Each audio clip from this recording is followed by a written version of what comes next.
Good evening. Tonight, we're diving into a conflict that rarely makes the front pages, a simmering, decades-long struggle fought in the shadows. Instead of armies, this is a clandestine ballet of spies, assassins, and computer code, the Iran-Israel shadow war. Forget clear front lines, this is a murky world of proxy militias, cyber attacks, and covert operations. We'll pull back the curtain on how these two nations went from close allies to mortal enemies, and how their secret war has shaped the Middle East.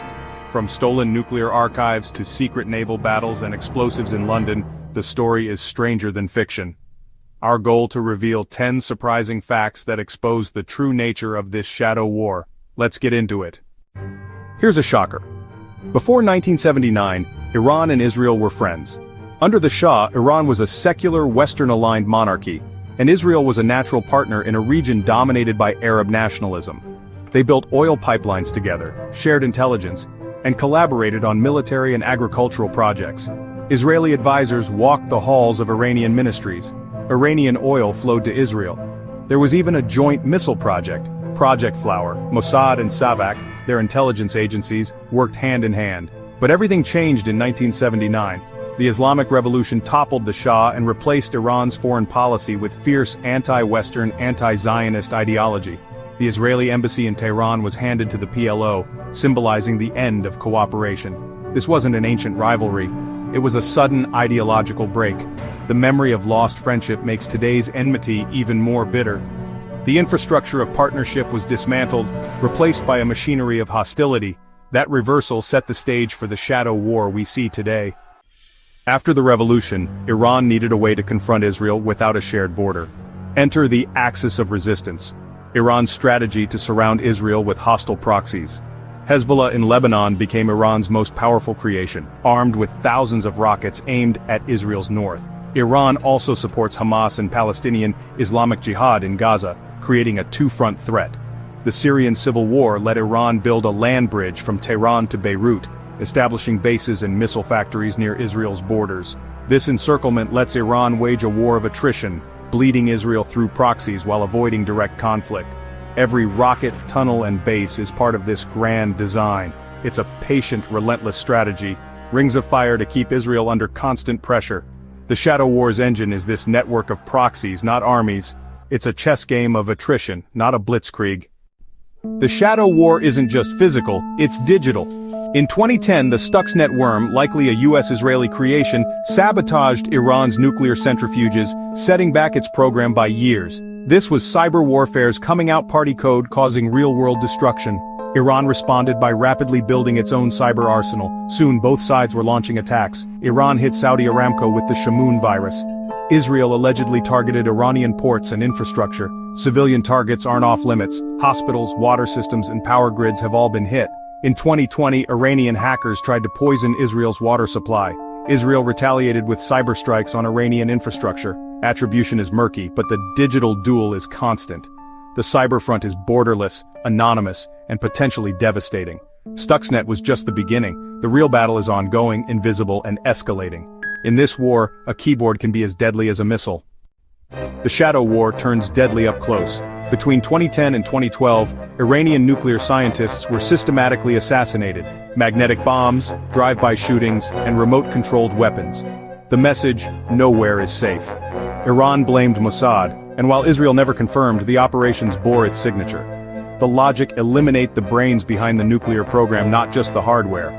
The most dramatic hit came in 2020, when Mohsen Fakhrizadeh, Iran's top nuclear scientist, was killed by a remote-controlled gun. These assassinations sow paranoia and disrupt Iran's nuclear ambitions without open war. It's a chilling reminder, in the Shadow War, people are targets, not just facilities. As Iran entrenched itself in Syria, Israel launched a relentless air campaign to stop it. Since the Syrian civil war began, Israel has struck hundreds of Iranian and allied targets, bases, missile convoys, drone warehouses. The goal: prevent Iran from building a permanent military front on Israel's border. These strikes are precise, frequent, and risky. Each one could trigger escalation with Iran, Syria, or even Russia. For years, Israel maintained ambiguity, never confirming or denying its role. This allowed all sides to avoid direct confrontation, even as the air war raged. Iran adapted, camouflaging assets and using civilian flights, while Israel grew more aggressive and open. Syria has become the main physical battlefield of the Shadow War, a devastating proxy conflict hidden in plain sight. The world rarely notices, but this aerial chess match shapes the region's future. In 2018, Mossad pulled off a heist straight out of a spy thriller in Tehran itself. Agents broke into a secret warehouse and stole half a ton of Iran's nuclear weapons program archives, 55,000 pages and 183 CDs. They had just hours to crack open dozens of safes and escape with the most sensitive secrets. The material was smuggled out of Iran that same night, a colossal intelligence coup. Months later, Israel revealed the haul to the world, proving Iran's nuclear ambitions and justifying US withdrawal from the nuclear deal. The message to Tehran: we can reach your most guarded secrets. It was a stunning blow to Iran's security establishment. The Tehran heist showed that in the Shadow War, information is the ultimate weapon. No facility is truly safe. The stakes are global, not just regional. The Shadow War spilled onto the world's shipping lanes. Since 2019, Israeli and Iranian-linked vessels have been hit by mines missiles and drones in the Red Sea and Gulf of Oman. Attacks escalated from damaging ships to killing crew members, drawing in foreign nationals. Iran targeted Israeli shipping to retaliate for strikes in Syria. Israel hit Iranian tankers smuggling oil to Syria. These tit-for-tat attacks threaten global commerce and risk environmental disaster. The naval war is covert, deniable, and highly dangerous. Every incident risks spiraling into a wider conflict. The world's oil supply hangs in the balance. The ocean is now another front in this endless shadow war. Not all shadow warriors carry guns. Some wear suits and diplomatic passports. Iran has used embassies as cover for intelligence operations, moving money, equipment, and operatives with diplomatic immunity.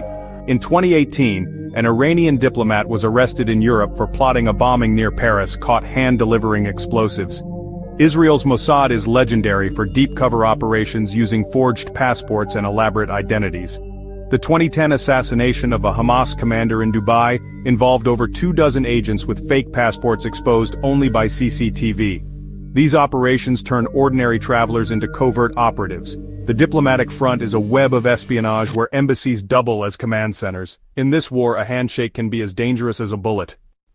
The Shadow War isn't confined to the Middle East. Hezbollah, Iran's proxy, has quietly stockpiled bomb-making materials across Europe. In 2015, authorities in Cyprus found over 8 tons of ammonium nitrate in a Hezbollah operative's home. In London, police discovered 3 tons of the same explosive hidden in ice packs, enough for massive attacks. These caches are sleeper cells of chemicals, waiting for orders. The strategy pre-positioned materials for attacks on Israeli or Jewish targets in Europe. The discoveries forced European governments to crack down on Hezbollah's networks. The Shadow War is global, and nowhere is truly safe. Even suburban homes can become bomb factories in this conflict. For decades, the Shadow War stayed in the shadows, until 2024, an Israeli airstrike on Iran's embassy compound in Damascus killed senior IRGC commanders crossing a red line. Iran responded with its first-ever direct attack on Israel, over 300 drones and missiles launched from Iranian soil.